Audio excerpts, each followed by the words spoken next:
good evening, or good night. More likely if you have come here the way most people do, at the far end of a long day, with the lamps low and the house gone quiet around you. Wherever you are, however you are lying, you can let yourself settle now. There is nothing left for you to do tonight. Nothing to solve, nothing to hurry toward, nothing that cannot wait until morning. You have arrived at the part of the day that belongs to rest, and you are allowed to sink into it fully. So take a slow breath if you like, and let it out even more slowly. Feel the weight of your body against whatever is holding you, the mattress, the pillow, the blanket drawn up warm. Let your shoulders come down from wherever they have been carrying the day. Let your jaw soften. Let your hands go loose and open. There is no need to hold on to anything at all. The day is finished, and it is time now to simply be still and listen, and to let a quiet voice carry you somewhere gentle while you drift towards sleep, because that is all this is really, a quiet voice, a long story told slowly, and a place to let your mind wander far from everything ordinary until it grows too soft and too heavy to wander any more. You do not need to remember any of it. You do not need to follow every word. If you fall asleep before the end, then you will have done exactly the right thing, and the story will still be here, unbothered, whenever you return to it. There is no test at the end of the night. There is only rest. And if your thoughts are still busy, if the day is still turning somewhere in the back of your mind, replaying itself, reaching ahead toward tomorrow, that is all right too. You do not need to push those thoughts away, or fight them, or hurry them off. You can simply let them be, the way you might let the sound of distant rain be, there but no longer asking anything of you. Let them drift to the edges. Let them grow quieter on their own, the way a room grows quiet when everyone in it has finally settled. There is nowhere you need to get to tonight, and nothing you need to decide. And so, little by little, your mind can loosen its grip on the day and let the day float free, and you can turn, slowly, towards somewhere older and softer and further away. Tonight we are going to travel, not across an ocean, and not to any city you could find on a map, but backward, gently, along the long, slow river of time. We are going to drift back past the years you can name, and the years your parents could name, back past the oldest buildings and the oldest books, back past the first towns and the first fields, back before anyone had ever thought to plant a seed on purpose, or to stack one stone upon another to make a wall. We are going a very long way back indeed, tens of thousands of years, to a world with no clocks, no writing, no farms, no cities. And there in that older and wilder world, we are going to do something very simple. We are going to spend one ordinary day.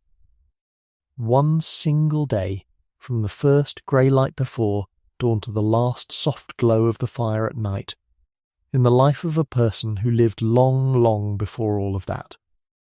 A person who woke in the cold and the dark, who ate what the land gave, who walked and gathered and made and rested and talked and slept, exactly as people had done for 100,000 mornings before, and would do for 100,000 mornings after. Not a king, not a hero, not anyone whose name was ever written down, because no names were written down then at all. Just a person. One of us, really, standing at the far end of the same long human story you are lying at the near end of tonight. And that is the first thing worth holding gently in your mind as you begin to drift, because it is easy to get it wrong. It is easy, when we imagine people from so unthinkably long ago, to picture something less than fully human, to picture grunting and stooping and blank staring eyes, to picture a kind of shadow of a person, half-formed, closer to the animals than to us, But that picture is simply not true, and letting it go is part of settling into this night. The people we are going to spend the day with were not almost human. They were human. Completely, entirely, as human as you are. They had the same brains we carry now, the same hands, the same eyes, the same soft folded ears. If you could somehow lift a newborn child from that ancient world and raise it in a house in any city today, that child would grow up to be an ordinary person, able to learn any language, do any work, laugh at any joke, love and worry and dream exactly as anyone does. And if one of us could be carried the other way, back into their world, we would be the ones who were helpless and slow, the ones who did not know how to read the weather or the tracks or the plants, the ones who would have everything to learn from them. They were not our clumsy beginners. In every way that matters, they were us. Which means they had rich inner lives, as rich and full as yours. They felt the cold and longed for warmth. They knew hunger and the deep, quiet pleasure of eating when the hunger was gone. They had people they loved and people they had lost, and they carried both. They noticed beauty, the colour of a sky, the shape of a hill, the sudden shocking blue of a bird, and something in them answered to it, the way something in you answers to it still. They told stories, they laughed. They lay down at night and looked up at the stars, the very same stars, and wondered. They were not simple. No human being has ever been simple. They only lived in a world stripped of everything we have layered on top since, and so their days were shaped by different things, by the sun, by the seasons, by the animals and the plants and the weather and the fire, and by one another. And so, over the hours ahead, we are going to move through that day together, slowly and in no hurry at all, the way the day itself would have moved. We will begin before dawn, in the cold and the dark, in the place where the band slept close together around a fire that was never quite allowed to die. We will wake with them into the first grey light, with the birds beginning and the embers glowing low. We will watch the fire brought back to life and feel the warmth return. We will go out into the morning to gather, because most of what these people ate came not from the hunt, but from patient, knowing hands moving over the land, lifting roots, picking berries, cracking nuts, following the bees to honey. We will go along on the hunt and feel how rare and uncertain and shared it was. We will sit while hands make tools from stone and bone and wood, an old and beautiful skill. We will rest in the heat of the middle of the day, among the whole band, the children and the old ones, and everyone between. We will listen in the long afternoon and evening to the words and the songs and the stories that held a whole people together without a single line of writing, and we will share the evening meal as the light goes. And let the darkness come down soft and complete, and lie back at last beneath a sky more full of stars than any sky you have ever seen. And through all of it, remember, there were no clocks. That is one of the hardest things for us to truly feel, living as we do inside a world carved into hours and minutes, always somewhere on the face of a clock, always a little aware of the time. In that older world, there was none of that. There was no hour at all. There was only the light and the dark, the sun climbing and the sun falling, the slow wheel of the seasons turning the world from cold to warm and back again. Time was not a number to be watched, but a thing you lived inside, the way a fish lives inside water, without ever needing to name it. The day did not begin at any appointed moment. It began when the light came. It did not end on a schedule. It ended when the dark came down and the fire burned low, and sleep grew too heavy to hold off. There was a great and gentle freedom in that, a slowness we can barely imagine now, and it is a little of that same slowness we are reaching for tonight as we set the clock aside and let the day be measured. Once more, only by light and by rest. You do not need to hold any of that in your mind. I only lay it out so that you know the shape of where we are going, a single ordinary human day walked slowly from one end to the other, with nothing asked of you but that you rest. Some of what I tell you along the way is known, drawn carefully from the things these people left behind, their tools, their hearths, their painted walls, their buried dead. Some of it we can only imagine, softly and honestly filling the long silences of the deep past with what a human day must surely have held. Where we are only imagining, I will say so gently, because there is a quiet pleasure in wondering, and no need to pretend we know more than we do. For now, though, there is nothing to wonder about at all. There is only this room, and this darkness, and your own slow breathing, and a voice carrying you backward through time toward the edge of a very old morning. Let the day you have lived slide away behind you. Let tomorrow stay where it is, far off, unneeded. You are here, held and warm and safe, and we have all the time in the world. Because time, tonight, is exactly the thing we have set down. So let us begin the way every day has always begun, in every age, in every land, for every human being who has ever lived. Let us begin in the dark, in the cold, in the last deep hour before the light, when the world is still asleep and the fire has burned down low, and a small band of people lie close together in a wild and unlit world, waiting, without knowing they are waiting, for the dawn. It is still dark. That is the first thing to feel, before anything else, the darkness, deep and whole, the kind of darkness we almost never meet anymore. There are no lights anywhere in this world, no glow on the horizon from a distant town, no small bright points in windows, no faint hum of anything electric waiting in the walls. When the sun goes down in this old world, the dark that comes is complete, and it lies over everything, over the sleeping land, over the hills and the trees, and the slow cold rivers, over the small band of people gathered close together, breathing softly in the last long hour before the dawn. Let yourself lie there among them for a while, in that darkness, and simply be still. They are sleeping close, closer than we usually sleep, because closeness is warmth, and closeness is safety, and because these are the people they have known all their lives.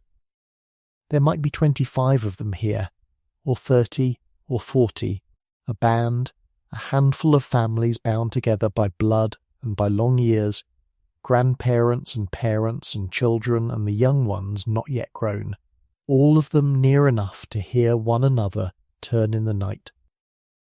They are not strangers to each other in any part of themselves. They have shared every meal and every season and every hardship. And so to sleep here, pressed gently among them, is not something to be endured, but something deeply, quietly reassuring. The oldest comfort there is, the warmth of your own people close around you in the dark. Where exactly they are sleeping, we cannot always say, and it would have changed from band to band and from season to season, because these were people who moved with the land. Perhaps tonight they are in the mouth of a cave, back where the stone curves overhead and keeps the wind and the rain away, with the good clean air of the open drifting in past them. Caves like that were used again and again for thousands of years by band after band who found the same shelter waiting and knew a good place when they saw one. Or perhaps they are not in a cave at all, but in a shelter they made themselves, a low tent of hides stretched over a frame of wood or bone, warm and close inside, the skins soft with long use, or a simple dome of bent branches and brush and piled grass, thrown up in an afternoon, just enough to break the wind and hold a little warmth against the cold of the night. Wherever it is not a house, and it was never meant to be. It is a place to sleep for a while, on the way to somewhere else, in a life lived out of doors, and at the heart of it, always, there is the fire. Feel it now, even in the dark, the low red heart of the fire, burned down through the night to a bed of embers, glowing faint and deep beneath a soft grey skin of ash. It has not gone out. Someone would not have let it go out. Through the long night, one or another of them will have half woken in the cold and reached out, without ever fully rising, and laid a branch across the coals, or drawn the embers gently together and watched the small flames climb again before sinking back down into sleep. The fire is the centre of everything. It is warmth in a world that has none to spare. It is a wall of light against the animals that move in the dark, the eyes that might be watching from beyond the edge of the glow.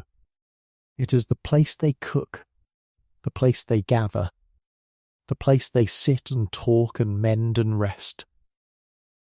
To keep it alive through the night is one of the oldest and most careful of all human duties, and they have done it so long that they hardly think of it as a duty at all.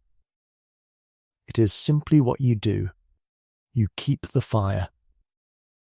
And their sleep, through the long night, may not have been one single unbroken stretch the way we tend to think sleep must be. It is easy to imagine that they slept as we try to, down all at once at dark, up all at once at dawn. But the night in that world was very long, especially in the cold seasons, far longer than the sleep a body needs, and there was no lamp to hold the darkness back and fill the extra hours. So it may well be that they slept in 2 gentle stretches instead, sinking down soon after dark, then rising softly to a kind of quiet waking somewhere in the deep middle of the night. A while spent half awake in the dark, tending the fire, murmuring low, holding a child, lying warm and still, and listening to the night, before drifting down again into a second sleep that carried them on toward the dawn. We cannot be certain, and it would have shifted with the seasons and the place. But there is something deeply restful in the thought of it. A waking that was not a problem to be fixed, not a night gone wrong, but simply a soft and expected part of the dark. A quiet hour among your people by the fire, with nothing to do but be awake for a while, and then sleep again. But now the fire is low, and the night is at its coldest, for it is always coldest just before the dawn, and the band lies wrapped in whatever they have, skins and furs pulled close, bodies turned toward one another and toward the last of the warmth. The cold presses in at the edges. A foot slips out from under a hide and is drawn quickly back.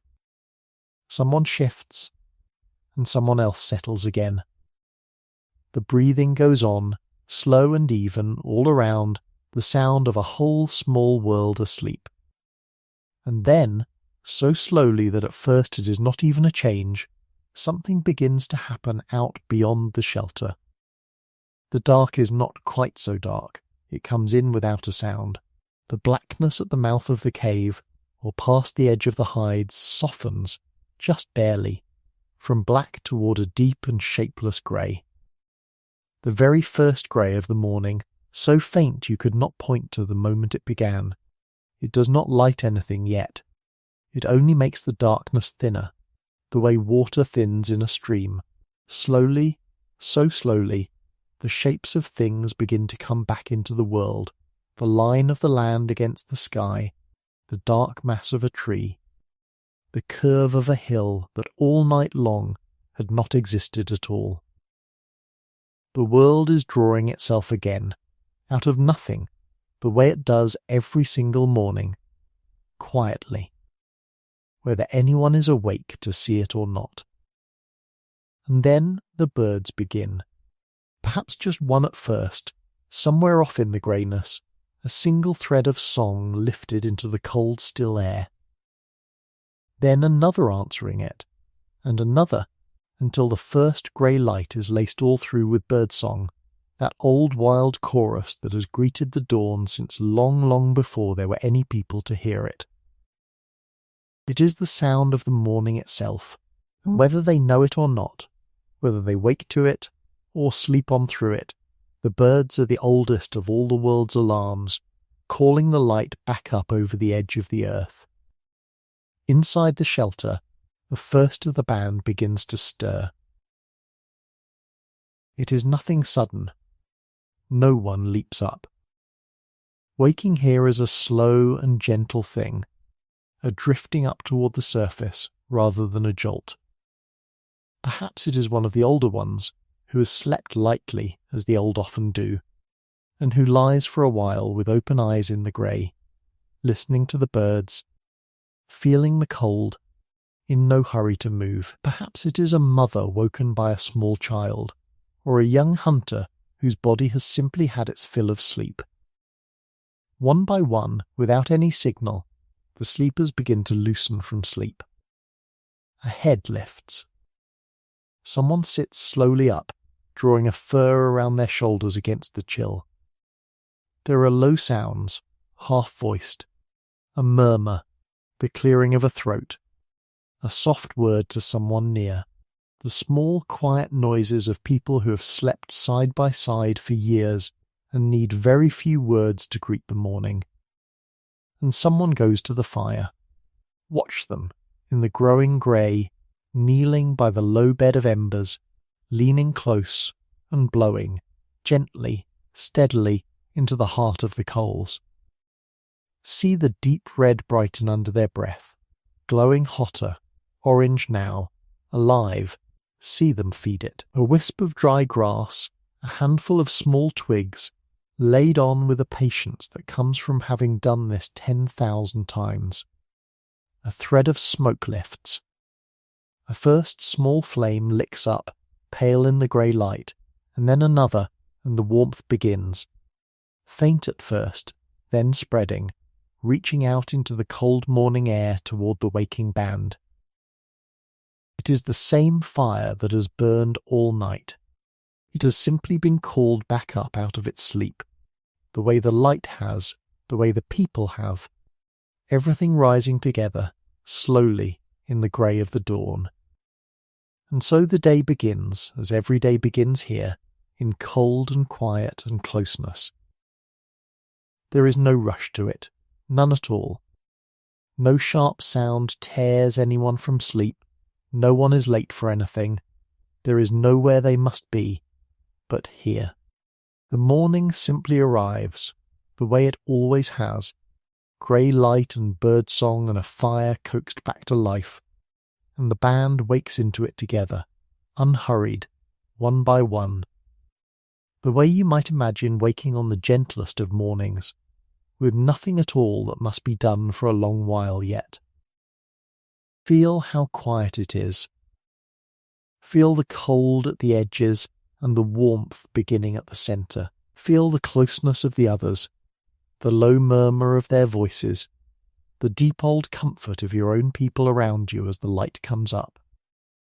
This is where every human day has begun, for longer than we can truly imagine, in a small band, around a tended fire, in a wild and unlit world, waking slowly into the grey. And there is no need for you to wake at all. You may simply lie here in the growing light, warm and held and safe among them, and let the morning come, and rest, and drift, while the fire climbs and the birds sing, and the old world turns gently once more toward the day. And so, as the pale light spreads slowly across the camp, and the last of the night loosens its hold on the land, there is one place where everyone gathers, one small warm centre that draws the whole band toward it in the cold blue hour before the sun. It is the fire. Or rather, it is the place where the fire will be, for at this moment there is no fire, only a low grey mound of ash and the memory of last night's flames, and someone must kneel there, in the chill, and coax it gently back to life. Let us watch her do it, for it is a quiet and careful thing. She is perhaps the first fully awake, the one whose task it is this morning to wake the hearth, and she settles herself close to the ash with the ease of long habit. The fire was not put out when the band lay down to sleep. It was never put out, if they could help it. Instead, in the last hour of the evening, the glowing coals were drawn together and covered lightly, banked beneath a soft blanket of ash, so that they would smoulder slowly through the long dark, breathing so faintly that a passing stranger might have thought the fire had died. But it had not died. Down inside that grey mound, deep in the warm heart of it, a few embers still hold their orange glow, patient and alive, waiting. She brushes the ash aside with a stick, softly, softly, uncovering them the way you might uncover a sleeping child, and there they are, a handful of dull red coals, dim as the last stars overhead. She leans in close.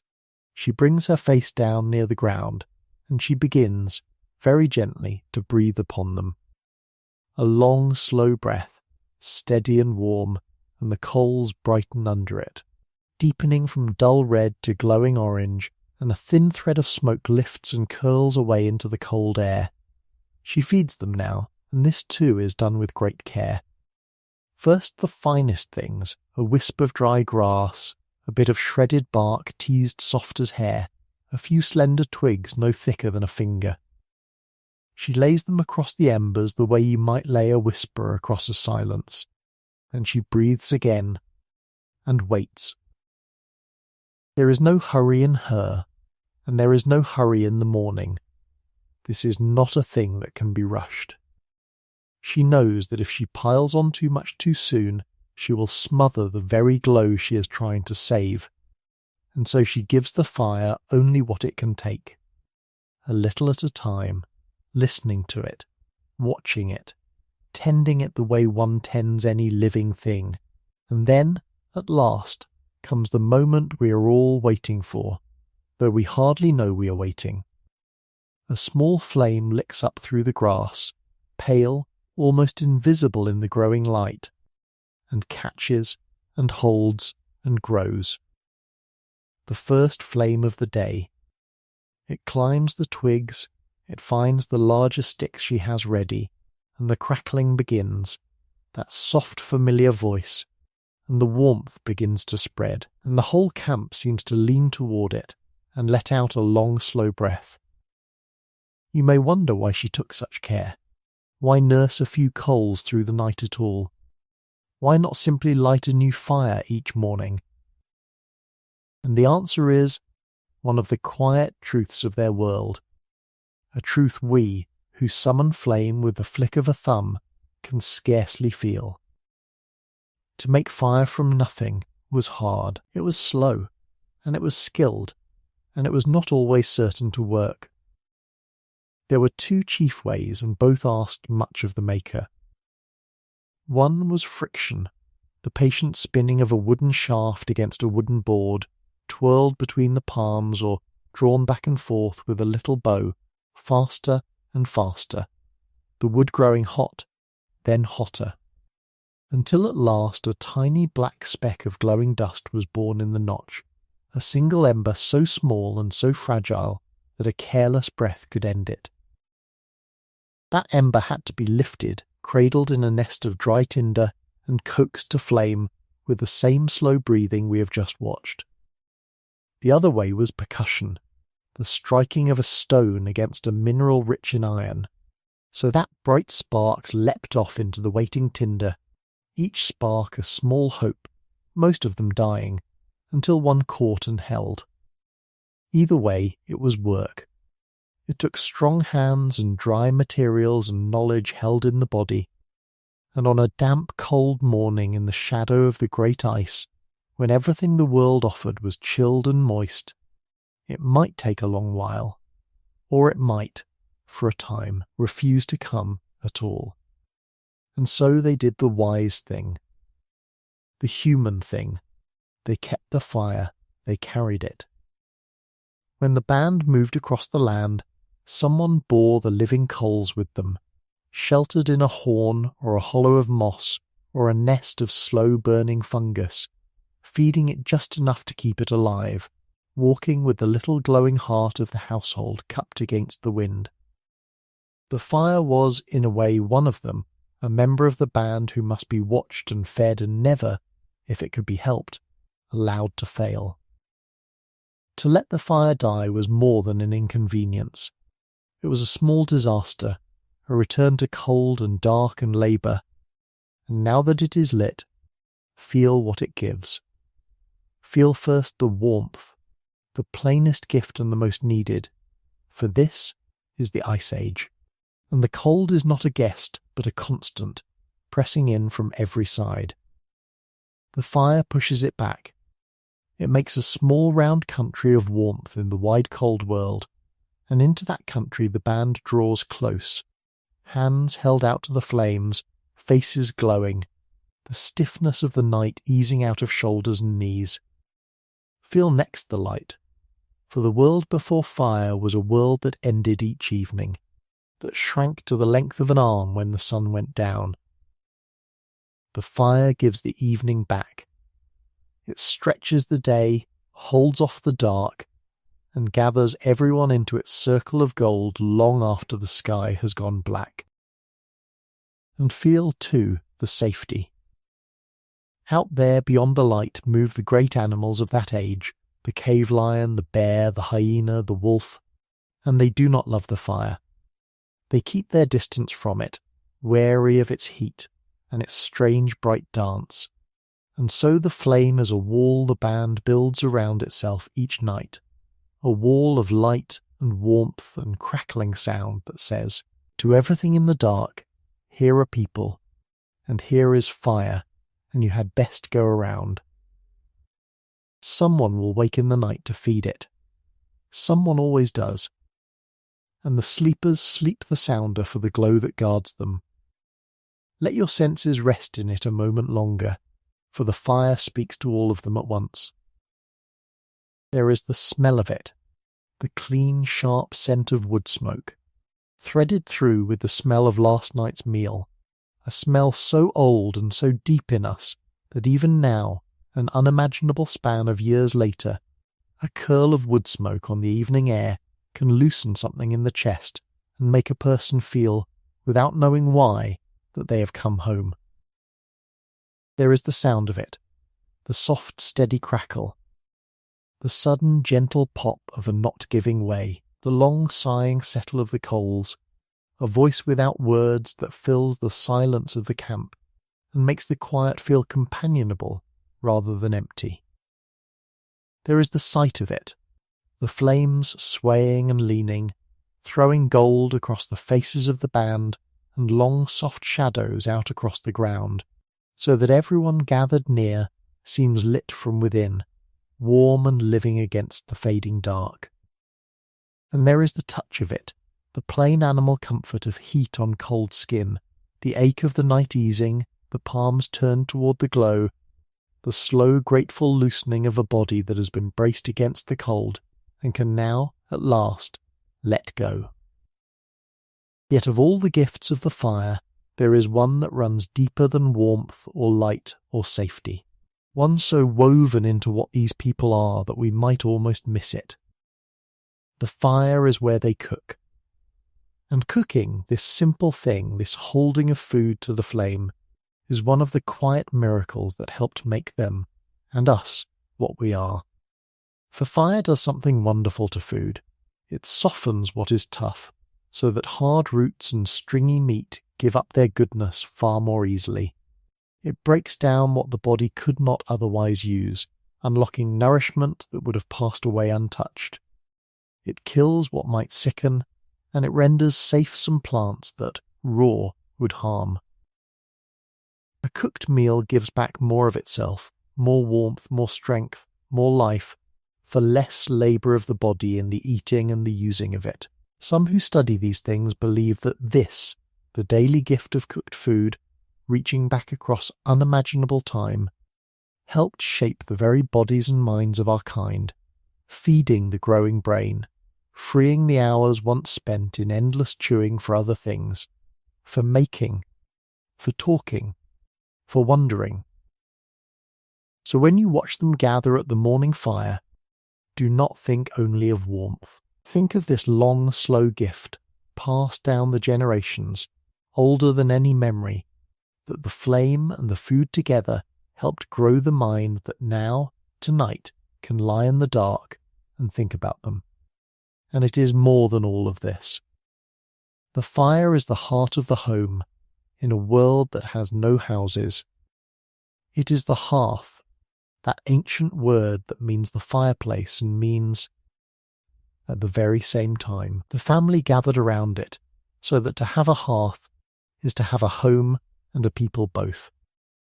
Around this fire the band will sit through the day and into the night. Here the food is shared. Here the children are held close and watched. Here the old ones rest their aching bones in the warmth.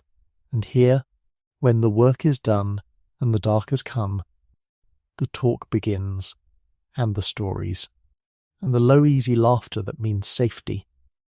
The fire draws them into a ring, faces lit and turned toward one another, and in that ring they are most fully themselves.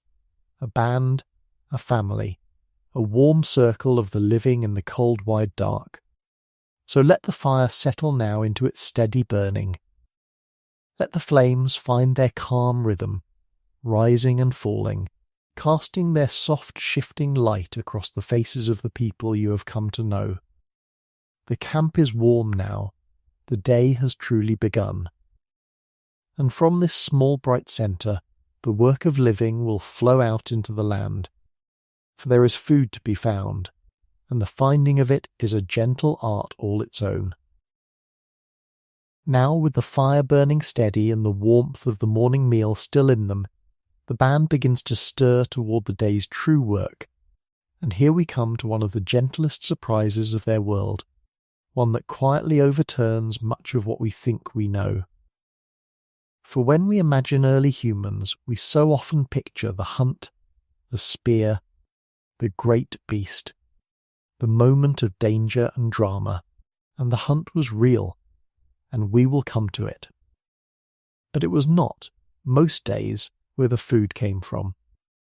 Most days, most of what filled the belly and kept the band alive came not from the chase at all, but from the patient, skilled, unhurried gathering of what the land freely gave. It came from the foraging. It came from knowing the earth. So let us go out with the gatherers this morning, out from the circle of the fire and into the wide waking land, and let us walk at their pace, which is a slow and watchful pace, a pace that misses nothing. They go in twos and threes and small easy groups, some women, some men, some older children learning as they go, and among them is knowledge you could not buy or carry in any pack, knowledge held in the mind and the hands and the long memory of a lifetime spent reading this country. They know where they are going, though there is no path. They know what will be ripe, and where, and how to find it, and they move out across the grassland and along the streams and toward the edges of the woods with the quiet certainty of people going to a place they have visited 1,000 times. Watch one of them stop and kneel. In her hand she carries a digging stick, a simple thing, a stout length of hard wood, its point shaped and then hardened in the fire until it is tough enough to break the cold earth. It may be the humblest tool in all their world, and it may also be, day in and day out, the most important, for with it she reaches down into the ground after the food that hides there. She has seen, in the low plants at her feet, the small sign that tells her what grows beneath, a particular leaf, a certain stem, a thing your eye would slide right over, and hers cannot. And she digs. She works the point into the soil, patient and strong, and levers up the dark earth, and there, tangled in the roots, are the treasures of the underground larder, the tubers and the roots and the swollen underground stems, plump with the starchy goodness that the plant has stored away and that she now gathers for the band. This is quiet work, and reliable work, and it will feed them well. The land above may change with the seasons, the berries come and go, but down in the earth these buried stores wait through much of the year, and the one who knows where to dig needs seldom go hungry, and there is so much more than roots. Come, walk on, and see how the land lays out its table for those who know how to read it. Here, on a sunlit slope, a low bush hangs heavy with berries, and the gatherers move along it, hands working gently, dropping the ripe fruit into pouches of hide, eating a few as they go, the sweetness bright on the tongue. They know these berries. They know the ones that nourish and the ones close cousins in leaf and shape that would sicken or worse, and they never confuse them, for the knowing of that difference is old as the band itself, taught by mother to child across more years than anyone can count. Further on, beneath the trees, the ground is scattered with nuts, and these are a prize indeed, for a nut is a small dense parcel of richness, of oil and strength, that keeps well and can be carried and stored against leaner days.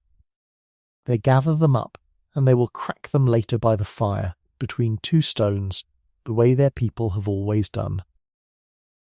Now the way dips toward a stream, and here the gathering changes its shape again. Along the wet margins grow tender greens, the soft leaves and shoots that the body craves, and these are picked and gathered too, for a meal is more than starch and fat. It wants these fresh green things as well, and the foragers know it in their bodies if not in words. In the shallows, where the water runs clear and cold over the stones, there may be shellfish to be prized loose, or the still pools may hold them in their muddy beds, and these are gathered by hand, patient work in the chill, but worth it, for they are rich and good. And should the season be right, there is the finest prize of the water's edge and the reed beds, the nests of birds, hidden low among the grasses, and in them the eggs, smooth and warm and whole, a perfect gift of nourishment that asks nothing but the sharp eye to find it and the gentle hand to lift it. And sometimes, on a fortunate day, there comes the sweetest find of all. High in a hollow tree, or in a cleft of rock, the wild bees have made their home, and within it lies the honey, that pure, bright burst of sweetness, so rare and so treasured in a world with nothing else like it. To reach it takes daring and cleverness, perhaps a little smoke to calm the bees, perhaps a few stings borne without complaint, but oh, it is worth it, and the one who comes back to the fire with honey comes back a hero of the small kind, sharing out that golden treasure to the delight of all, and most of all the children, whose eyes go wide at the taste of it. But of all the wonders of the morning forage, the one I would most have you feel is this, the sheer depth of what these gatherers carry in their minds. We might be tempted to think of gathering as simple, as merely picking up what lies about, as somehow lesser than the bold work of the hunt. It is nothing of the kind. To forage as they foraged is to hold, in living memory, a knowledge so vast and so precise that it takes the breath away. They knew hundreds of plants, not a few, hundreds, and for each one they knew its whole life and character, which part of it could be eaten, and which part must never be.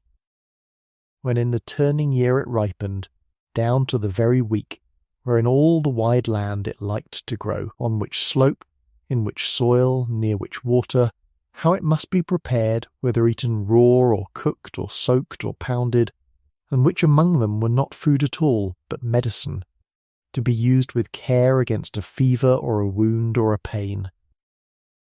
And they knew, too, the darker knowledge that is the shadow of the rest, which plants would harm, which would sicken, which would kill, and how to tell each one from its safe and helpful cousin at a single glance.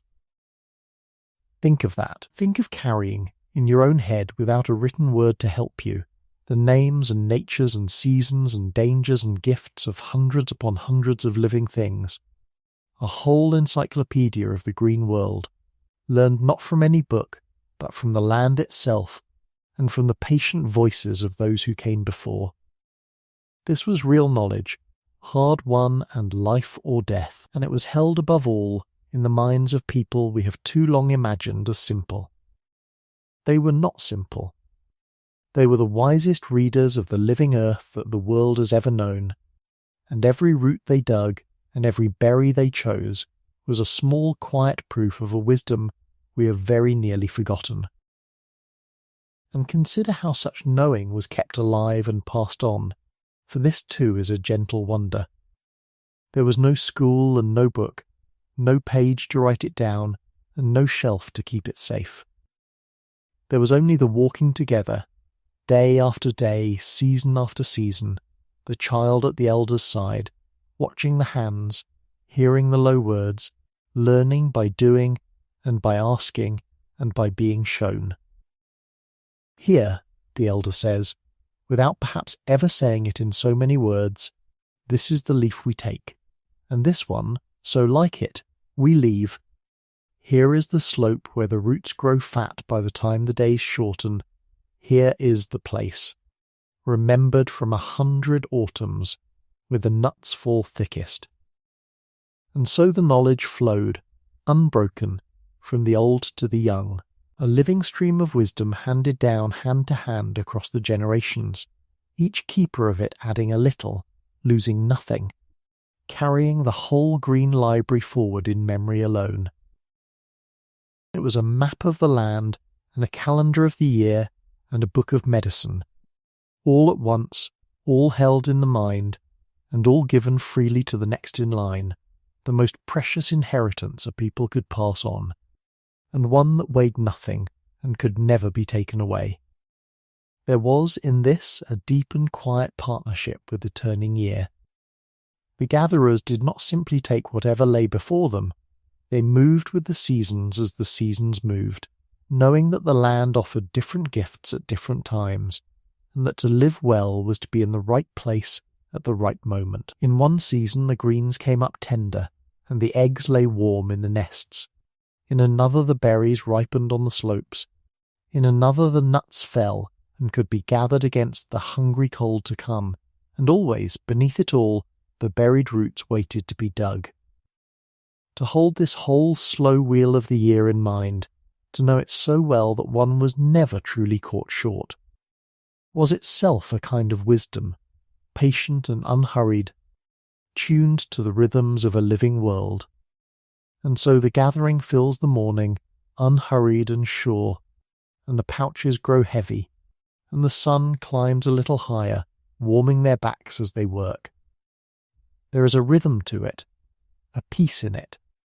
The bend and the reach, the soft talk, the shared knowledge passing back and forth as an elder shows a child which leaf to take and which to leave. No one is in a hurry.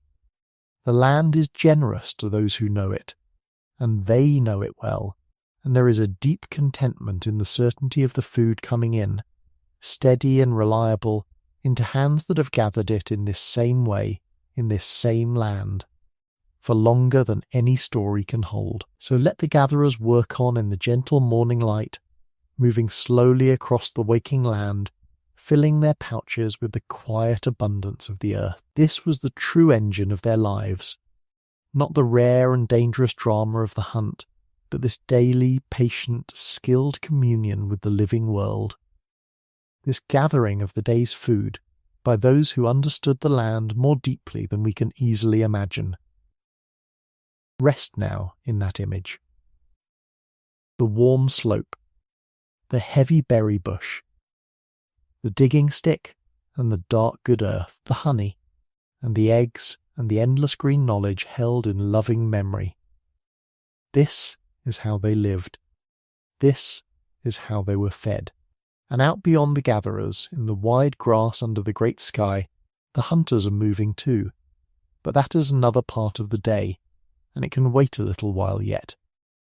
By the time the morning foraging had settled into its easy rhythm, with the gatherers moving from one patch of green to another, and their voices carrying softly across the grass, some among the band had already turned their thoughts toward the animals. It was not a sudden thing, not a rush toward danger, but a slow drift of attention, the way your own mind might drift toward a distant sound at the edge of sleep. A few of the hunters had risen quietly from the resting place near the fire, and they moved out along the low ground where the tracks were, following the old habit of watching the land the way others watch the ripening of fruit. And so we go with them now, gently, into the long, unhurried business of the hunt, which was never quite the swift and thrilling thing that later stories would make of it. Let us set aside, first of all, the picture we may carry in our minds, the one where a hunter simply lifts a spear and brings down a great beast in a single bright moment.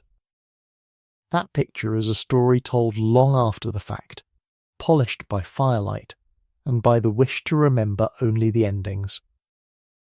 The truth was slower and quieter and, in its own way, far more remarkable. For most of the day, and for most of the days, the hunt was mostly waiting, it was mostly walking, it was mostly reading, and more often than not, it came home with nothing at all, and the band ate what the gatherers had brought, the roots and the seeds and the greens, and no one thought this a failure, because the hunt had always been only a part of how the people were fed, a welcome part, a valued part, but never the whole of it. To hunt well was, before anything else, to read.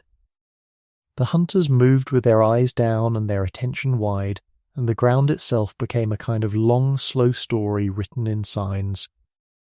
Here a hoofprint pressed into the damp earth, its edges still sharp, which meant the animal had passed not long ago. There the same print softened and crumbling at the rim, which meant a day or more had gone by, and the trail had grown cold. A bent stem of grass, still bruised and pale where a heavy body had brushed against it. A scattering of droppings, and the hunters would crouch and consider them, reading warmth and freshness and what the animal had been eating, and from all of this, from 100 small quiet clues, they built in their minds a picture of a creature they had not yet seen. Which way it was moving. How fast. Whether it was calm or startled. Whether it walked alone or with others. This reading was a skill of years, learned slowly beside the older ones, and it was as much a part of the hunt as any spear, perhaps more. And it was patient, endlessly patient. A hunter might follow a single trail for hours, losing it where the ground turned to stone and finding it again where the soft earth returned, the way you might lose the thread of a thought and gently find your way back to it. There was no hurry in this, because hurry frightened the game and clouded the reading. There was only the slow, steady walking, the eyes moving, the mind holding its picture, and the long silence between the members of the group who often needed no words at all, who could speak with a lifted hand, a tilt of the head, a small gesture that said the animal has turned, or wait here, or come quietly now. They knew one another's ways. They had hunted together many times. And so they moved as a single careful thing across the land, spread wide, each one holding a piece of the whole, and not all of the taking of animals was the great hunt at all. Much of the meat that came to the band came by quieter means still, by means that asked no chase and no danger, only the same patient understanding of how creatures moved through the world. There were snares, loops of cord set gently along the little runs where rabbits and small game passed, waiting silent through the day and the night to do their work while the people did other things. There were traps, deadfalls and pits shaped by long knowledge of an animal's habits. And there was fishing along the rivers and the lakes and the shores, with spears and hooks of bone and with woven traps set in the current. And the patient watching of the water for the flicker of a fish. These quiet ways brought in a steady part of the food, day upon day. And they too were a kind of hunting, slower even than the slow hunt, a hunting that could be left to wait while a person sat and worked or rested or watched the little ones. For the hunt, when it was the great hunt, was above all a thing done together. A lone hunter might take a hare in a snare or a bird from a thicket, but the larger animals, the ones that fed a whole band for days, those were brought down by cooperation, by many people working as one. Some would move ahead and wait in the places the animal was likely to pass. Others would come slowly from behind, not charging, not shouting, but easing the creature gently in the wanted direction, using the shape of the land itself, a narrowing valley, a river, a soft boggy ground where a heavy animal might slow and struggle. It was less a chase than a patient guiding, a shepherding of the wild toward the place where the spears waited. And all of it rested on trust, on each person knowing their part and keeping it, on the long understanding that grew between people who had lived their whole lives side by side.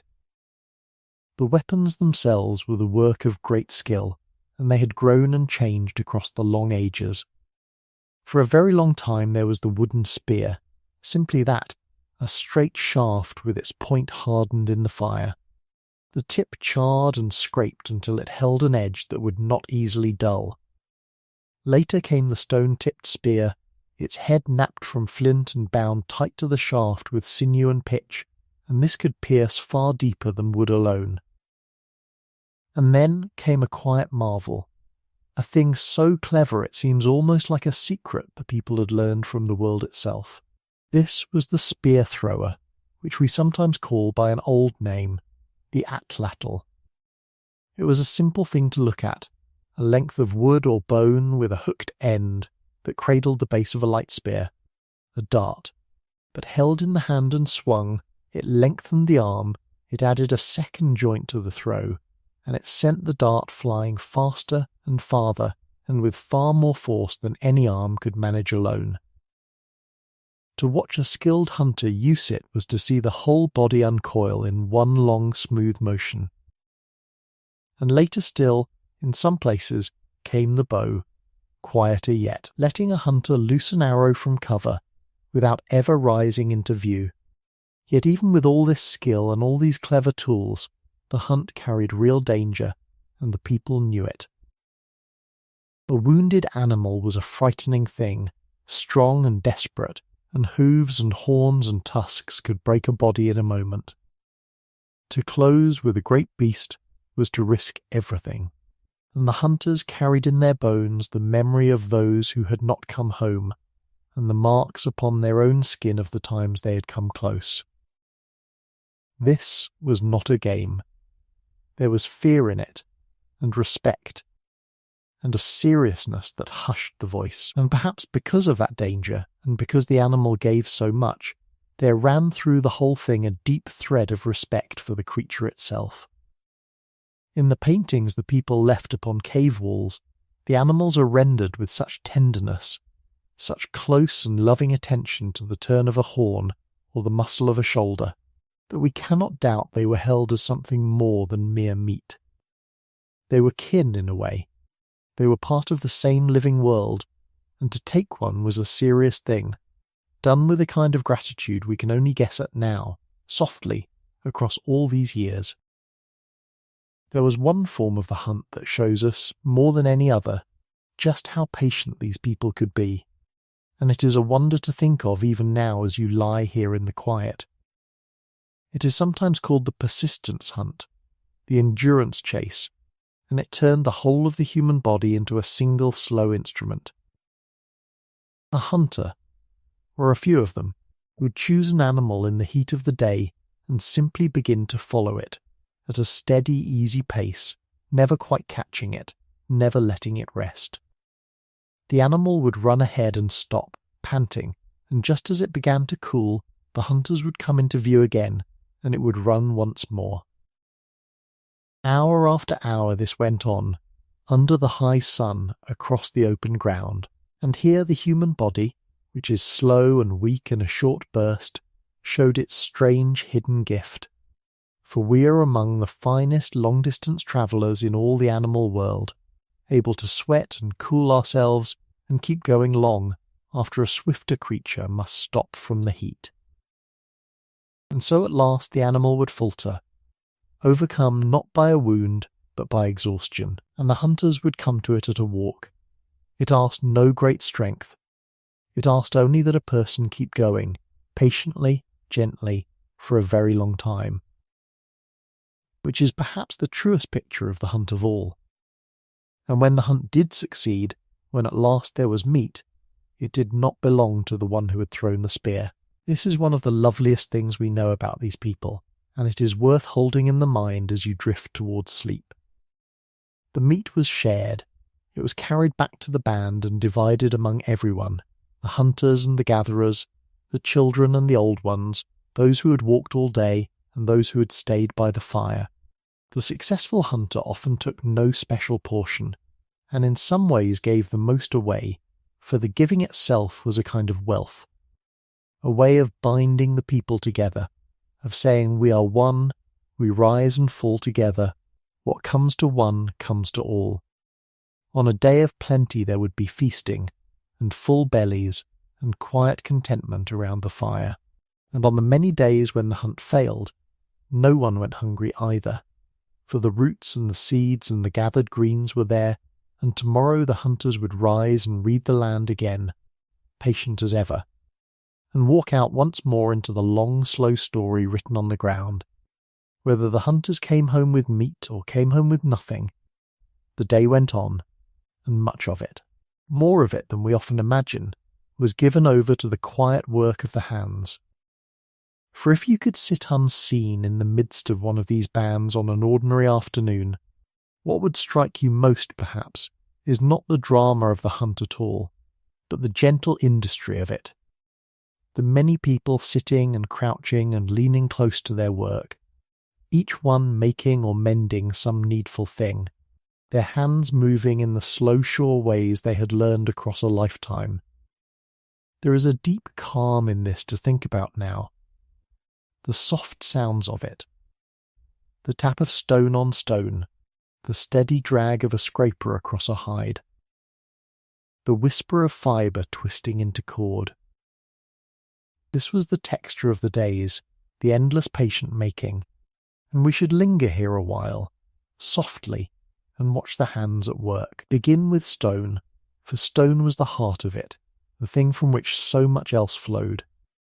To shape a tool from stone, which we call knapping, looks simple from a distance, and is in truth one of the most demanding skills these people possessed, a thing that took years upon years to truly master. The knapper would choose a stone of the right kind, a flint or a chert, something fine-grained that would break in smooth curved flakes rather than crumbling, and this choosing was itself a skill, a reading of the stone's hidden nature by its weight and its ring and its colour. Then, holding the core in one hand, or steadied against the thigh, the napper would strike it, not wildly, but at a precise angle and a precise place, with a hammerstone or later, with a softer striker of bone or antler that gave a gentler, more controlled blow. And with each strike a flake would spring away, thin and sharp, sharper than we can easily imagine, an edge finer than steel, keen enough to open a hide or carve wood or cut cord. From a single well-chosen core a skilled hand could draw many such blades, one after another, turning and reading and striking, until the stone was spent. It was slow, and it was exacting, and it could not be rushed. A blow struck a hair's width off would shatter the piece or send a crack the wrong way, and hours of work might be undone in a moment. The best knappers held in their minds the finished tool before they ever began, seeing it there inside the raw stone, and worked toward it strike by patient strike, the way a story is told word by word toward its close. And there were tools for every purpose, each shaped with care. Long thin blades for cutting, broad scrapers for working hides, sharp points to tip the spears, small delicate tools, no bigger than a fingernail, for fine and careful work. To learn all this, a young one would sit for years beside an elder, watching, trying, failing, breaking a great many stones, feeling the craft slowly enter the hands until one day the hands simply knew, without the mind having to tell them exactly where and how to strike. This was the long apprenticeship of the hands, and it lay behind nearly everything the people made. And it was a gentle thing to watch, that learning, if we let ourselves imagine it. A child sitting close beside a grandmother or an uncle or some patient older friend, the two of them bent over the work in the soft light, the elder's worn hands moving slow and sure so the young eyes could follow. And then the small hands trying, clumsy at first, and the flake breaking wrong, and no scolding in it, only the quiet showing again and again, and the slow growing of skill across the seasons. This was how everything passed from one life to the next, not by any teaching set apart, but simply by sitting near and doing, by the old beside the young, hands beside hands, the whole long inheritance of the craft, handed down as softly and steadily as water finding its way downhill. And a day would come, years on, when the young one had become the sure one, and would sit in turn beside some new small pair of hands, and show them, patiently, the things that had been shown to them. And the stone tools were, in a way, only the beginning, the means to all the other making.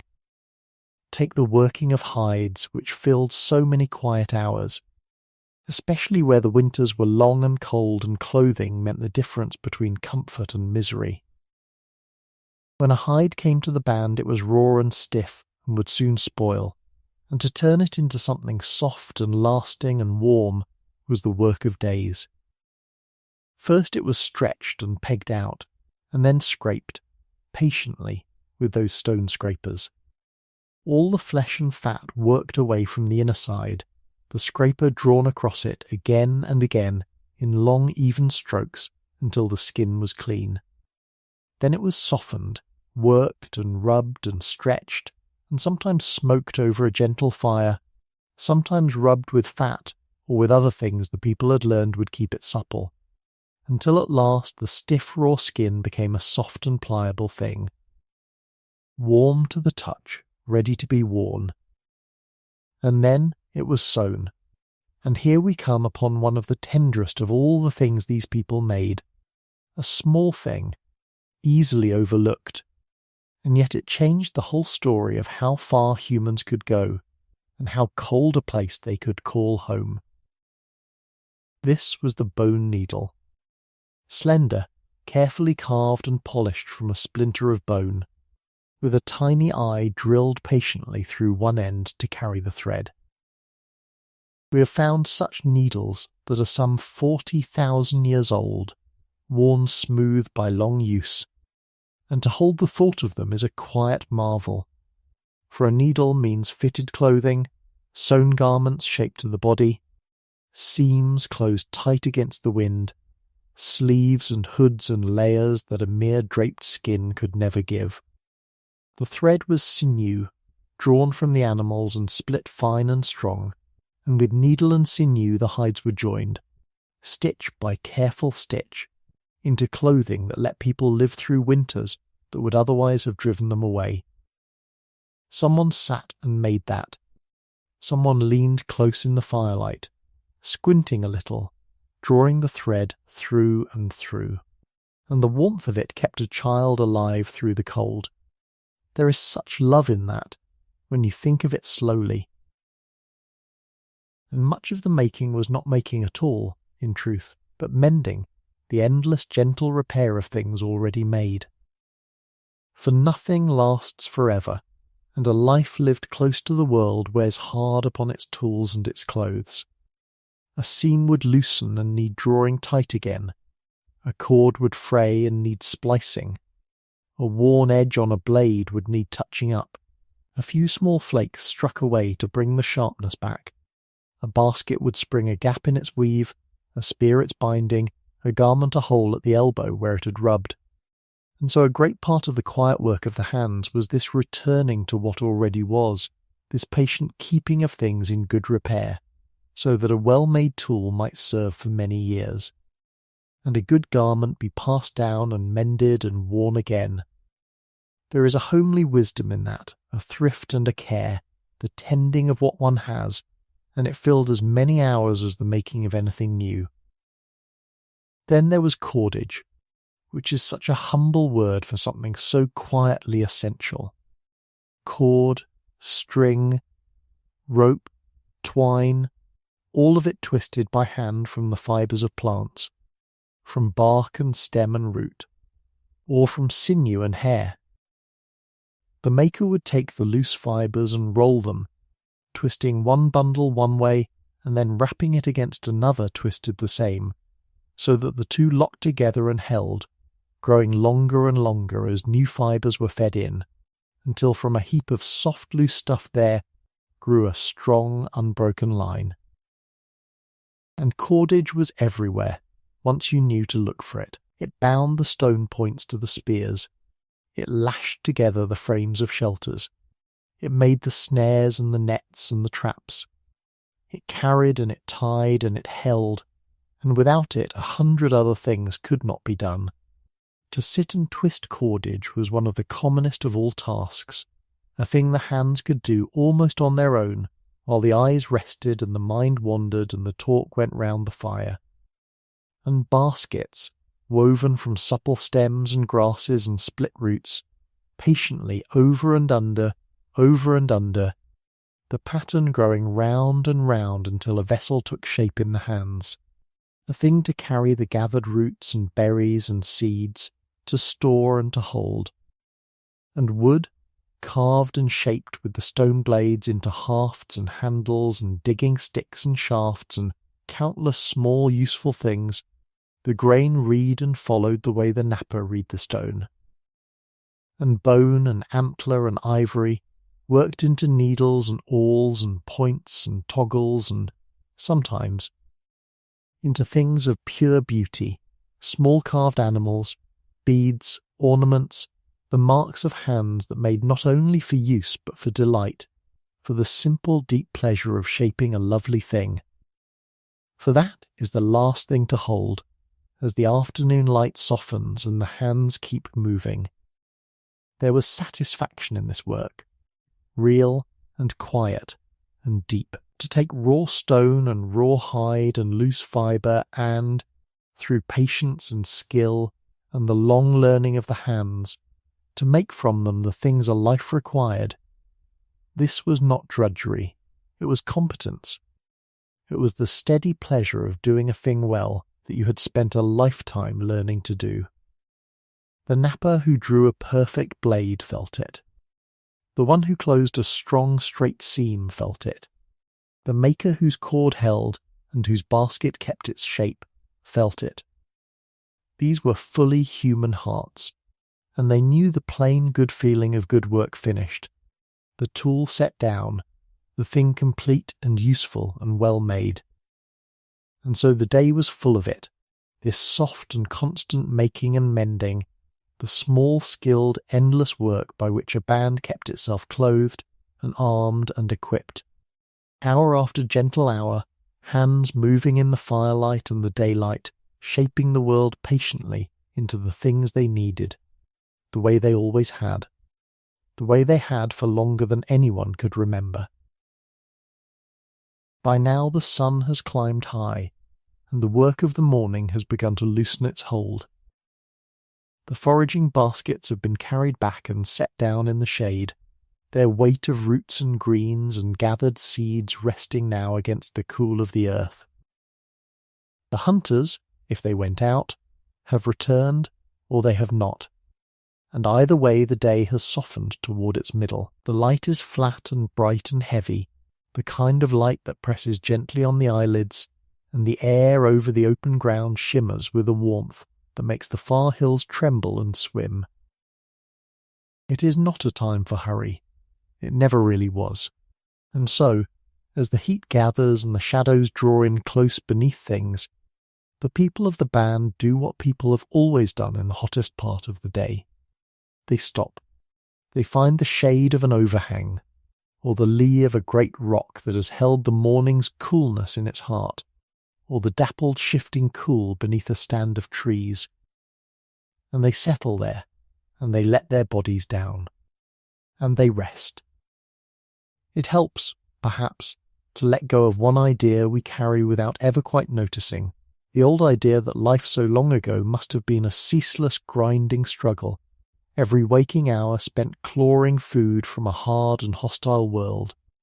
For a long time people imagined it that way, and it seemed only sensible to imagine it so. But when researchers went to live among the last of the hunting and gathering peoples, among the San of the Kalahari and others like them, and when they set aside what they expected and simply counted the hours honestly, they found something that surprised them, something that runs quietly against all our assumptions. The getting of food, in many places and in many seasons, took only a few hours a day. A morning's gathering, a well-placed hunt, and the needs of the body were met and set to rest. What remained was time, real time, whole afternoons of it, opening out empty and unhurried. One anthropologist, turning this over in his mind, gave these first peoples a name that still feels gentle and true, and worth resting on. He called them the original affluent society. Not rich in things, for they carried almost nothing from place to place, but rich in the one thing we so often find we lack. They were rich in time. They had enough, and more than enough, and they knew how to let it simply pass. So picture them now, in the long middle of the day, at their ease. There are perhaps 30 of them here, perhaps 40, rarely very many more. Small enough that every face is known, every voice familiar, every history shared and held in common. This is the band, and it is the whole shape of the social world, the warm and complete circle within which a single life is lived from its beginning to its end. They are bound together by blood and by marriage, by the long, quiet threads of kinship that run through all of them and tie each to each, so that this one is a sister and that one an uncle, and the child asleep against its mother is grandchild and niece and cousin all at once, held in a web of belonging that needs no writing down and no keeping of records, because it lives already in everyone's memory, warm and certain. To be in the band is to be known completely from birth by everyone, and to be known completely out here in the wide and open world is in its own deep way to be safe. And here is the thing that is easy to miss, and worth resting on for a long, slow moment in the quiet of the afternoon. Among these people there is no chief. There is no king, no boss, no headman who gives the orders and expects to be obeyed. There is no one who owns more than the others, no one who piles up goods while a neighbour sits with nothing, no one who hoards. The band is fiercely, deeply, patiently equal, and it works hard, in its own quiet and untiring way, to stay that way. This is not because they had no strong souls among them, for surely they did. The bold and the wise and the funny and the stubborn and the proud. Every kind of person you have ever known, just as we have them now. It is because they had learned over uncountable years through more seasons than anyone could ever number, that a small band of people who must lean on one another cannot afford to let any one person rise too high above the rest. And so they had gentle ways, worn smooth by long use, of keeping everyone level and near. They teased the boastful until the boasting softened into laughter. They made light of the hunter who came home too proud of his own kill. They shared and shared and shared again, until sharing was simply the water they swam in, the very air they breathed, the plain and settled way the world was meant to be. That sharing is perhaps the softest and yet the strongest thread of all, and it is worth lingering over in the warmth. When a large animal was brought down, it did not belong to the one who threw the spear that felled it. It belonged, by a custom old as the hills themselves, to everyone. It was cut and portioned and passed from hand to hand, around and around, until every family in the band had meat, the strong and the weak, the young and the old, the fortunate hunter and the one who had walked home that day with empty hands. Tomorrow the luck might turn, as luck always does, and the one who gave today would be the one who received. And every soul in the band understood this in their very bones without ever having to say it aloud. To share was not charity, and it was never weakness.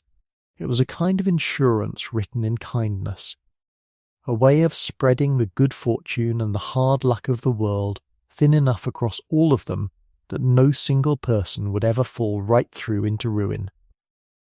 In such a band you did not store up wealth against your neighbours, coin by coin, in some private and guarded corner. Your wealth was your neighbour's. Your storehouse was the goodwill of the people gathered around you, and it was the safest and the warmest storehouse there could ever be. And so the afternoon drifts on, slow as honey, and in the shade the true life of the band shows itself most clearly of all, not in the hunt or the hard labour, but here, in the resting. Listen. And you would hear talk, the endless soft murmur of human voices rising and falling, for these people loved to talk exactly as we do, and had every word they needed for it. There is gossip, surely, the patient tracing and retracing of who did what and who said what to whom. The great warm glue of every human group that ever was. There is laughter, easy and frequent, the sound of it lifting and settling again under the trees. Someone tells a story that everyone has heard many times before and that everyone wants to hear once more. Someone argues a small point with great feeling and then, in a moment, lets it go and smiles. The talk is not idle, though it may look so from the outside. It is how the band knows itself, how it soothes its own small troubles, how it holds itself together thread by patient thread through the ordinary everyday magic of people paying close and gentle attention to one another.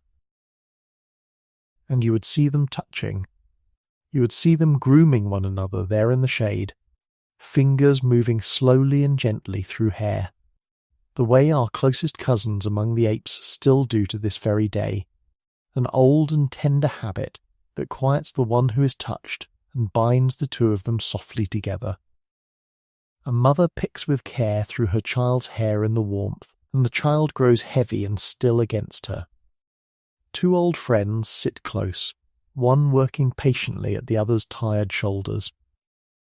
It is such a small thing, and it is somehow everything, this quiet permission to be cared for, to be handled kindly, to lay down one's guard at last and rest in another's hands, without the smallest fear. In a world with no walls at all between people, closeness like this was the comfort that walls could never give, and they gave it to one another freely, all through the long warm hours of the middle of the day. The children, of course, are never quite still, not even now. Even in the heaviest heat they drift and gather and scatter again, playing at the soft edges of the resting camp, and their play is not something separate from the life around them, not set apart in some room of its own with a door that closes. They are learning every single moment, though no one is teaching them in the way that we would mean the word. There is no school here, no lessons, no one standing before them with things that must be memorized by a certain day. There is only the whole of life, laid open all around them to be watched and to be copied. The small girl watches her mother's hands strip the seeds from a tall stalk, again and again, and then her own small hands reach out and try it. The small boy shadows the men as they mend a spear, and is allowed to hold the shaft, and is shown without very many words at all how the thing is done. They play at hunting with little sticks, they play at digging in the soft ground, they play at being the grown people they see all around them, and in the playing they slowly become those very people, surely, quietly, one warm year after another. They come to learn the name of every plant and the habits of every animal and the long stories of their own people, not from any book, but from the living voices and the working hands of everyone who loves them. It is the oldest way of learning there is, older than anything else we know, and for all the long ages of our kind it was the only way there was, and it worked. It made out of each new child a whole and capable and knowing human being, ready at last for the world they had been born into. Hold all of this together for a moment, as the day rests warm around you, and you begin to see the quiet miracle of the thing. There is no one at all in charge, and yet the band does not fall into chaos or ruin. There is no law written down anywhere, and yet there is order, deep and durable and living order. The order of people who know one another completely and depend on one another daily, and have agreed, without ever once quite saying so aloud, to hold one another up through everything that comes. What binds them is not force, and it is not fear. It is belonging. It is the simple and powerful fact that each of them needs the others, and is needed by them in turn. That a life alone out here in the wide world would be no life at all, and that together, gathered close, they are strong enough to meet whatever the seasons might bring. Cooperation was not a virtue they had to be taught in words. It was the very ground beneath their feet, the thing that had carried their kind across the long ages and would carry them onward still.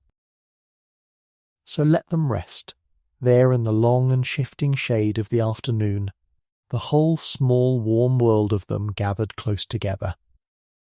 The talk rises and falls, like slow and easy breathing. The children come and go at the soft edges. Somewhere near, someone is laughing quietly under their breath, and somewhere else someone has drifted all the way down into sleep with the warm sun on the ground beside them and their chest rising slowly and evenly. There is nowhere at all they need to be, and nothing that cannot wait until the cool of the evening comes. The heat holds them gently in place, as though in a soft and open hand, and the day turns slowly and without hurry toward its cooler hours, and for now there is only this. And this is enough. The deep and ancient peace of belonging, of being known, of being held safe within the circle of your own people, in the still and golden middle of the day. As the afternoon softens and the talk winds gently on through the shade, let us follow one single thread of it inward now, into the part of these people that leaves the fewest traces behind, and yet was perhaps the truest part of all.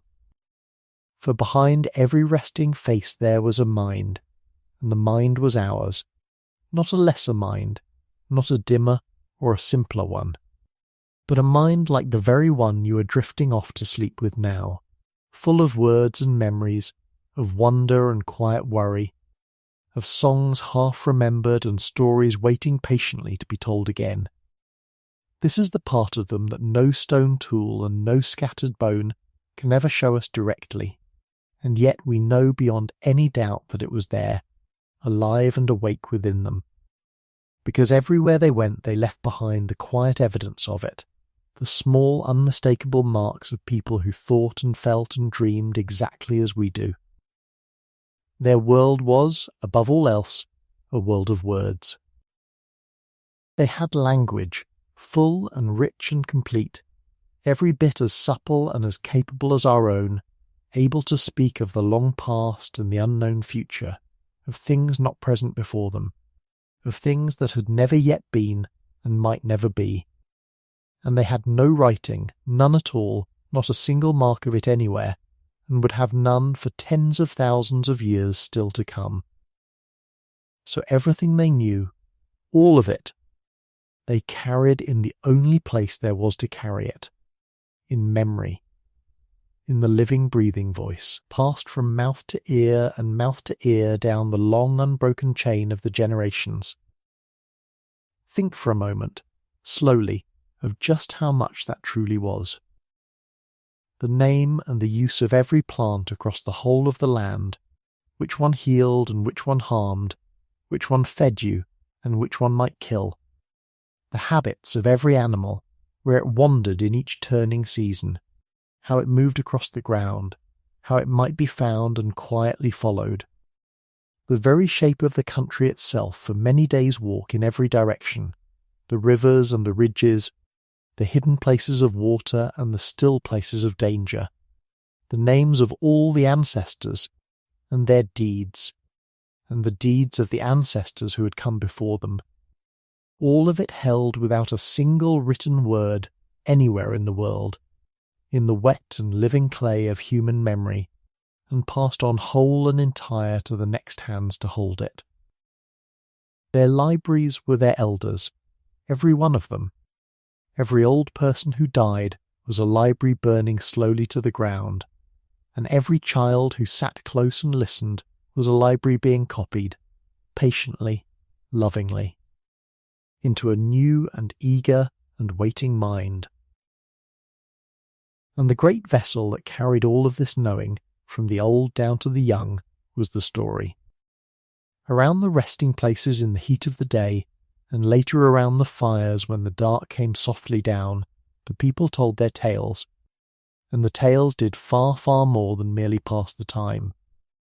A story is how the human mind remembers best, and they knew this deep down without ever needing to be told, for the knowing of it is very old in us, older than we can say. They wrapped their hard-won knowledge inside narrative, inside characters and journeys and sudden turns of fortune, because a story clings to the memory and holds fast there, in a way that bare facts never can. But the stories were always more than lessons hidden inside a pleasant shape. They were also the great questions themselves, asked and answered in the old way, the only way there was. Where did the world come from, and the animals in it, and the people who walked among them? Why is there death, and where do the dead go when they leave us at last? What are those cold bright lights that wheel so slowly across the whole of the night? In the myths that they made and told again, these people reached out toward the deep meaning of things, and they found it, or they made it, in tales of the first ancestors and the great shaping powers of a time before this time when the world was still soft and becoming, and not yet finished. We cannot hear those particular stories now, not one of them, for the voices that told them fell silent long ago, past all our recovering. But we know beyond any doubt that they were told, night after night after night, because in all of our long searching we have never once found a people anywhere without them. To be human is to sit together in the dark and make meaning out of it with words, and this our ancestors did, fully and richly and from the very beginning. And where there were words, there was also music. This too is older than any writing, older than farming, older than the settled towns and the walled fields, older than we can easily hold steady in the mind at all. Long, long ago, in the deep reaches of time, our ancestors sang. They clapped their hands together and slapped their thighs and beat out steady rhythms on the hollow ground beneath them, and they lifted their voices together in the oldest instrument there is, the human voice raised up in song. We do not need to guess at any of this, or to wonder if it might be so, for the mind that makes music left its harder proof behind for us to find. Deep in the caves of Europe, in the cold and patient earth, searchers have found flutes carved with slow and careful hands from the hollow wing bones of great birds, and from the pale ivory of the mammoth, pierced with finger holes set just so, spaced and tuned by a maker who knew exactly what sound he wished to draw up out of the silent air. These flutes are more than 40,000 years old. Turn that great number over slowly and gently in the dark, and let it settle. More than 40,000 years ago, in the long and freezing Ice Age nights, someone sat down and shaped a hollow bone into an instrument with patient and loving care, and lifted it to their lips, and played, and filled the whole dim cave with a melody. And others sat near and listened and were moved by it. That is not the act of a brute merely struggling to stay alive one more day. That is the act of a human being, wholly and completely and unmistakably, reaching out past the bare business of living toward beauty itself, toward the simple sweetness of a made and shared sound. When you hear music tonight, or tomorrow, or on any day that is ever yet to come, you are doing a thing your own kind has done for far longer than you can truly imagine, and doing it with the very same heart that they had.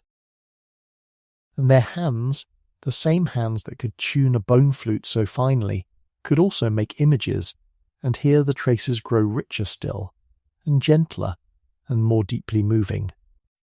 They loved colour, and above all the colours they loved red, the deep, warm, living red of ochre, an earth that they gathered and ground fine and carried with them from place to place, and used to paint, we think, their own bodies and their belongings and their beloved dead. They made ornaments, small and careful and utterly, without any practical use at all, which is the whole tender point and quiet wonder of them. They pierced tiny shells, one by patient one, and strung them into beads and necklaces, and they carved smooth beads from bone and from ivory and from stone, and they wore them, simply because they wished to be beautiful, because they wished to say without any words at all who they were and to whom in the world they belonged. There is no reason under the sun to make a bead except the deep human reason, the wish to adorn oneself, the wish to mean something in the loving eyes of others. And they carved figures too, small statues of stone and ivory and fired clay, of women and of animals, shaped with a skill and a feeling that reach clear across all the long ages and touch us even now, tonight, in the small palm-sized bodies they left so quietly behind them. But of all the many marks that they ever made, none of them stops the breath quite like the paintings deep in the caves, far back from the light of day, past the reach of any wandering or accidental step, in the utter and total blackness of the living rock. They went down into the earth with fire held in their hands, and there on the cold stone walls they painted. They painted the great beasts of their world, the horses and the bison, the lions and the bears, the woolly rhinoceros and the mammoth with its long curling tusks. And they painted them not as a child scrawls upon a wall, but with a mastery so complete that it leaves the visitor standing silent and utterly still. The animals surge and gallop across the bare stone. They are drawn with a line so sure and so alive that you can feel the very muscle moving beneath the hide, the weight of the great running body, the wildness in the rolling eye. In the cave that we now call Chauvet, some of these paintings are around 36,000 years old, and in Lascaux, that great and glowing painted hall, around 17,000. And the numbers stagger the quiet mind and slip past its holding, and yet the paintings themselves feel somehow as though the maker set down the ochre only a single moment ago and stepped softly back into the surrounding dark. We do not fully know why they made them, so very far from the light where almost no living soul would ever come to see them.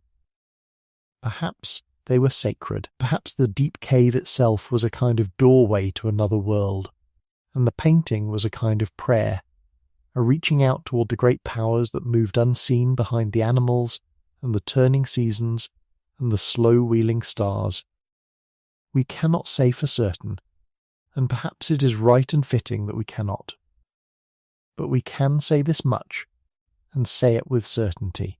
Someone crawled down into the cold and total dark with a small trembling light and a deep wish to make something true and beautiful and lasting, and they succeeded so completely at it that we, their own children 30,000 years removed, still stand before their work today with tears standing quietly in our eyes. And so, as the day rests warm around us and the mind wanders slowly towards sleep, hold this one thing above all the rest. The people we have been walking so quietly beside, were not merely on their way toward being human. They already were, fully, completely, in every single way that matters at all. The same restless, dreaming, meaning making mind that builds and questions and grieves and hopes in you tonight, was alive and awake and burning in them tens of thousands of years ago beneath these very same wheeling stars. They told stories to explain the wide world and to hold their people close together. They made music to touch and to soothe the human heart.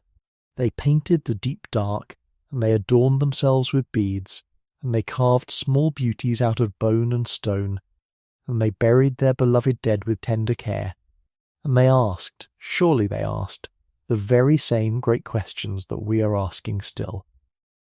Nothing essential, nothing at all that truly matters, separated them from us. Across all of that vast and dizzying immensity of time, they were our kin, not only in the body but deep down in the spirit. And their inner world was as deep and as luminous and as full as our own is here tonight. And it comforts something quiet in us to know it, to truly feel that long unbroken thread of the human heart running back and back and back through all the ages, and to rest tonight, warm and safe and unafraid, in the simple knowledge that we have never once, in all of our long and winding story, been anything other than fully and wonderfully and completely ourselves. And so the long afternoon of talk and rest and quiet work begins, at last, to lean toward evening. The stories have wound down of their own accord, the way stories do, trailing off into an easy silence that no one feels any need to fill. The songs have softened. The hands that were busy through the middle of the day have slowed, and the light itself has changed, growing longer and lower and more golden, laying itself in warm bands across the ground and along the sides of the shelter, gilding the grass, gentling every face it touches. You feel it before you name it, that turning of the day. The heat has gone out of the air. Something in the body understands, without being told, that the day is folding toward its close, and that it is time, soon, to be gathered in. Out across the land, the ones who wandered furthest are already turning back. In twos and threes they come, drifting in from the directions they went out in that morning so many hours ago, and there is no hurry in them, none at all. They come the way water comes down a slope, unhurried, following the easiest way, letting the land carry them home. One of them carries a bundle of roots wrapped in broad leaves. Another has a fold of hide heavy with seeds, or a cluster of hard little fruits, or a comb of wild honey still trailing its sweetness. And on the good days, the lucky days, there is more.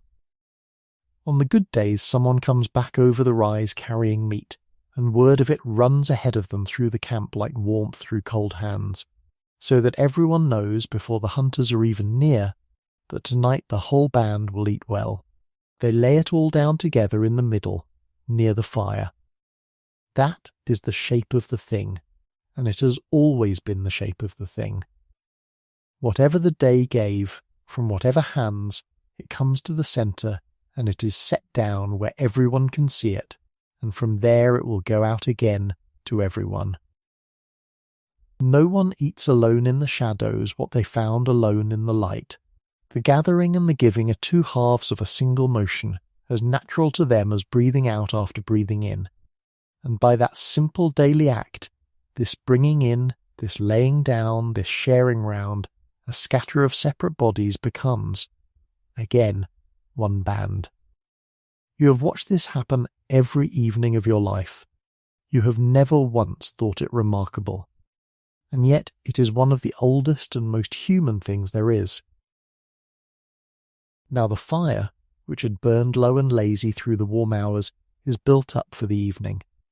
Someone kneels and feeds it, laying on the dry wood that was gathered and set aside earlier for exactly this hour, and the flames take hold and climb, and the light of them swells and pushes back the first blue edges of the coming dusk. The smoke rises straight and thins into the darkening air, and around that growing brightness the whole camp begins, quietly to draw inward, the way petals draw in at evening, everyone finding their way back toward the one warm centre as the world beyond it begins, slowly to cool and to darken and to close. The food is cooked in the old, unhurried ways. Roots are laid in the hot ashes at the fire's edge and left to soften. Seeds are set on a heated stone to parch and crackle. And if there is meat tonight, it is brought to the flames, and the good smell of it begins to rise and spread. That deep smell that reaches into some ancient hollow place in the body and speaks there without words. The smell that has meant safety and plenty and the nearness of your own people for longer than there have been words to say so. The children come close, drawn by it, hovering at the edge of the heat, and the old ones settle themselves where the warmth can reach their bones, and everyone waits, together in the deepening gentleness of the hour, for the food to be ready and for the eating to begin. And then it is shared. It goes round to every hand. This is the heart of the whole long day, this quiet passing of food from hand to hand in the firelight. Not a feast, not a ceremony, nothing that anyone would call an occasion, only the plain and daily miracle of a band of people feeding one another as the dark comes down. The children are given their portions, and the old are given theirs, and no one who belongs to the fire goes without. A hunter who walked all day and came back with empty hands is fed tonight from what the gatherers carried in, and a gatherer will be fed another day from what the hunters bring, and none of it is counted or weighed or held against anyone, because that is not how it works here, that is not how it has ever worked. To share the food is simply what it means to be a people together, and in the giving and the taking of it, going quietly round and round the fire in the failing light, the band knits itself close once more against the night. The eating is soft and slow and full of small sounds. The low murmur of voices, a child's sleepy question and the murmured answer. The wet snap of the fire finding a knot of pitch. Someone laughing low, once, at something small. There is no rush in any of it.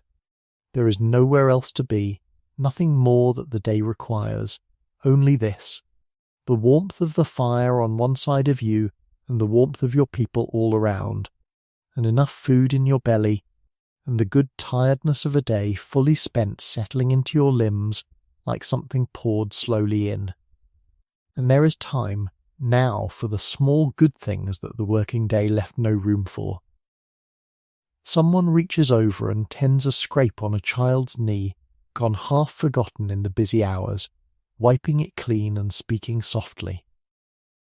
Two of the older ones sit shoulder to shoulder and go over the day between them in low voices, where the animals moved, where the good roots were thick, what the weather might do, laying their small knowledge side by side the way they have every evening for a lifetime. A younger one leans against an elder and is not sent away. Someone hums, almost under the breath, hardly a tune at all.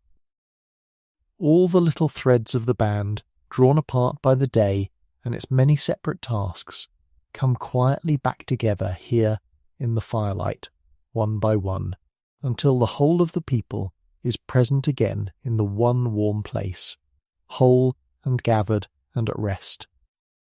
Nothing is being decided, nothing is being done. It is only the plain sweetness of being together at the end of the day, and it asks for nothing more than to be let go on a little while. And while they eat, the light goes out of the sky. It goes gently, the way it always goes. The gold deepens to amber, and the amber cools to rose, and the rose fades down through the long soft blues of dusk, and the far edge of the land turns to a low dark line, and one by one the shapes of the world let go of their colours and become, simply, shadow. The warmth that the sun laid over everything all day now lifts away into the wide and darkening sky, and a coolness comes creeping up out of the ground and in across the land, moving quietly at the fire's edges, so that everyone leans, without deciding to, a little nearer to the flames, and a little nearer to one another. And then, over in the east, where the sky has gone the deepest, the first star comes. Just one, small and steady and clear. And then, while you are still looking at it, a second, and a third, arriving so quietly that you never catch the moment of their coming. Only the fact that now they are there where a breath ago there was nothing. Down here the fire holds its small circle of gold. Up there the great dark opens and fills, point by point of silver light, and the two of them, the little fire and the vast sky, keep each other company across the enormous evening, as they have every single night that people have sat together in the dark. And still the great sky goes on filling, where at first there was one star, and then a scattered handful. Now there are more than the eye can hold, coming and coming out of the deepening dark, until the whole vast bowl of the night is strewn and dusted and heaped with them, and the pale road of the Milky Way begins to show itself. Faint at first, and then clear, arching over the little camp from one dark edge of the world to the other. The people glance up at it, the way they always do, without wonder and without fear, because it is simply the roof of their world, and they have slept beneath it every night of their lives. It is as familiar to them as the faces around the fire, and it turns above them, slow and silent and sure, while down below the meal winds gently toward its end. The sounds of the day give way now to the sounds of the coming night. The birds have gone still. The wind has dropped to almost nothing. And into that hush come the other voices, the night voices, far off across the cooling land, the call of some creature waking to the dark. An answer to it fainter still, the small stir and rustle of a world that lives while people sleep. Somewhere out beyond the reach of the firelight, the great hunters of the night are stirring, lifting their heads, beginning to move. Everyone knows it. No one is afraid, not really, not here, not tonight. Because here there is the fire, tall and bright and awake, and the fire is the oldest wall there is, the one thing the darkness and the things that move in it will not cross. Wood is laid ready beside it for the long night. Someone will keep it.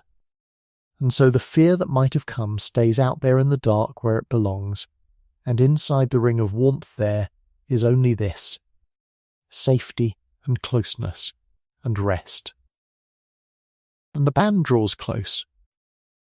In the last of the meal, in the first full dark, they gather themselves in toward the fire and toward each other, the little ones already heavy-eyed and leaning, the old ones quiet, everyone settling into the warm and crowded nearness that is how they have slept since the very beginning. Bodies find their places. A child is drawn in against someone larger and warmer, and folds instantly into sleep. A hand rests a moment on a shoulder. The talk sinks lower and lower until it is hardly talk at all. Only the soft occasional sound of people near one another in the dark, letting the day go. The fire burns. The stars stand over the camp, and the whole small world of the band pulls gently inward, close and warm and safe, and lets the great darkness settle down around it like a hand closing softly over a flame, not to put it out, but to keep it, to hold it through the night. And now the camp is sleeping, and the night has come fully down, and there is nothing left of the whole long day but the low red glow of the fire, and the breathing of the people around it, and the enormous quiet sky. You have never seen a dark like this. No one alive tonight, in the world of street lamps and screens, has ever quite seen it. This is a darkness without any light in it but the fire and the stars. No glow on the horizon, no distant town, nothing. Only the deep and total dark of a world that has not yet learned to hold back the night. And because the dark is so complete, the sky above it is beyond anything words can hold. The stars do not merely dot it. They crowd it, they fill it, they pour across it from edge to edge in their countless thousands, faint ones behind bright ones behind fainter ones still, layer beyond layer beyond layer, until the black between them is more silver than black, and through the whole of it, arching from one edge of the land clear over to the other, runs the great pale river of the Milky Way, our galaxy seen from the inside, a wide soft road of light laid down across the middle of the night. They know it well, these stars. This is not a strange sky to the sleeping people. It is the most familiar thing they have. They have watched it turn above them every clear night of their lives, and their mothers and fathers watched it, and theirs before them, back and back through more nights than anyone could ever count. They know how the bright stars come and go with the seasons, which ones ride high in the cold months, and which climb up out of the warm dark of summer. They read the year in them. When a certain star returns at last to the evening sky after its long absence, they know that a season is turning, that the herds will move soon, or the rains will come, or the days will begin to lengthen again toward the warmth. The sky is their calendar and their clock, the one great slow-moving thing that never fails and never lies, and they have learnt it the way you learn the face of someone you have loved all your life, not as knowledge exactly, but as familiarity, deep and easy and sure. And they have names for the patterns, and stories folded into the patterns. That bright cluster there, that curve of stars, that lone red point low in the south, each one carries a tale, told and retold around fires like this one, so that when a child looks up and asks, there is always an answer, always a story waiting in the sky. The whole dark bowl of the night has been read and told and handed down, generation to generation, until it is a map and a memory and a companion all at once, a thing that belongs to them as surely as their own names do, and it wheels above the camp now, slow and silent and sure, exactly as it has always wheeled, while below it the fire sinks lower and the people sleep. And they sleep close. That is worth resting on a moment, in the quiet. They do not sleep shut away, each alone behind a door. They sleep the way people have slept for almost the whole of the human story, together near the fire.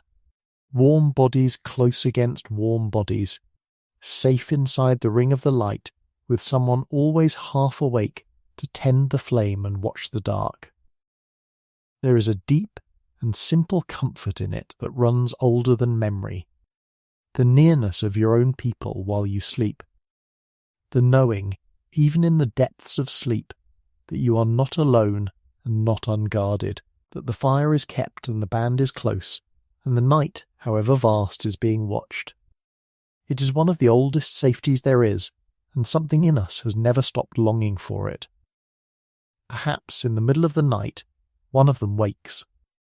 This too was once the ordinary way of things, not one long unbroken stretch of sleep, but two gentle ones, with a soft waking laid quietly between them. And so someone stirs, and rises a little, and sits for a while in the deep of the night by the low red coals. It is very still, the others sleep on all around. Above, the great sky has turned. The stars that were rising when they lay down now stand high overhead, and the ones that stood high have wheeled away toward the west, and the whole silent turning of the heavens has gone on faithfully while the camp slept beneath it. They feed a stick to the fire and watch it catch. They listen to the breathing of the ones they love. And then, after a while, when the quiet has had its turn, they lie back down among the warm bodies, and the dark folds over them again, and they slip back down into sleep, easily, the way you slip back into warm water. And the night goes on, and the fire is kept, and the stars come slowly round toward the morning. Now let your thoughts rest gently on one last quiet thing before you go. These were not strangers. These sleeping people under the ancient sky were not some other lesser kind of creature, half-formed, waiting through the long dark of prehistory for the real story to begin. They were us. Fully, completely us. Set one of them beside you, washed and dressed as you are dressed, and you would not know. The same body, warm and breathing there by the fire, your body, in every part, down to the smallest bone of the smallest finger. The same brain behind the sleeping face, no simpler than yours, no smaller, holding as much wit and memory and feeling as any mind alive tonight. The same mind, dreaming its dreams, turning over its worries and its loves. Your mind. They laughed at things that would still make you laugh. They grieved the ones they lost the way you would grieve. They looked up at that same river of stars and felt, we can be almost sure, the very thing you feel when you look up on a clear dark night, that small ache of wonder, that sense of being tiny and alive beneath something immense and beautiful and old.